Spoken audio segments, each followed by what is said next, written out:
like this. This chart represents, and I'm solving this without fractions. On your, in a second, you're going to do it in your groups, okay? And you're going to do it with fractions. Now, everything with fractions, remember, you know the tools.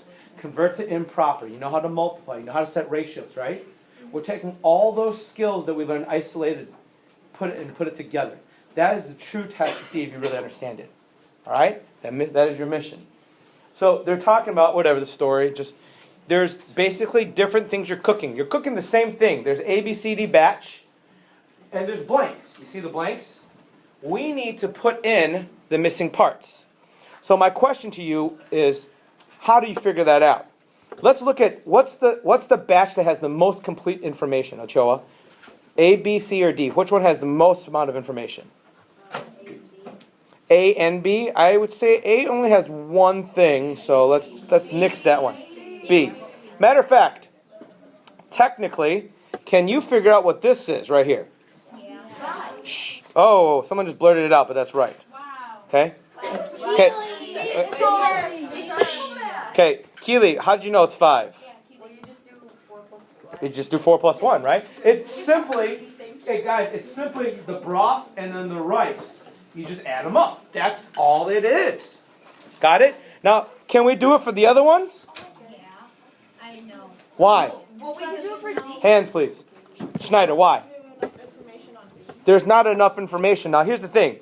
The B should help us with the A, C, and D.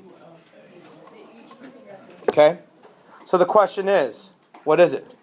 Remember we talked about ratios? If you're cooking a recipe, if let's just pretend like we had eggs and milk for this recipe, right? If for one thing I did 2 cups of milk and then 1 egg, but then next time I did 4 cups of milk, how many eggs should I use? How did you know that right off the bat? You doubled it, right? So what we're saying is the ratio, right, is going to be the same. The ratio. Ashita? I know the answer for A rice. Okay. Now I don't care about the answer. I care more about the thinking how to get to the answer. Okay. So walk me through this. You said you want to do the A first? Okay. Okay. Go for it. Explain.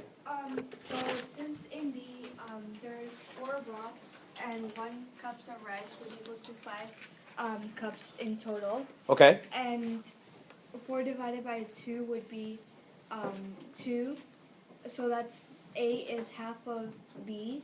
So you divide 1 by 2, so you get. I'm so confused. I got you. She's saying, hey, let's look at this. If she went from A to B, it's like she's doubling everything. You guys notice that? Yeah. Okay? So it's like that's times 2. Right? So, wouldn't this have to be times 2? So Charmaine, as you're amused, what times 2 gets us 1?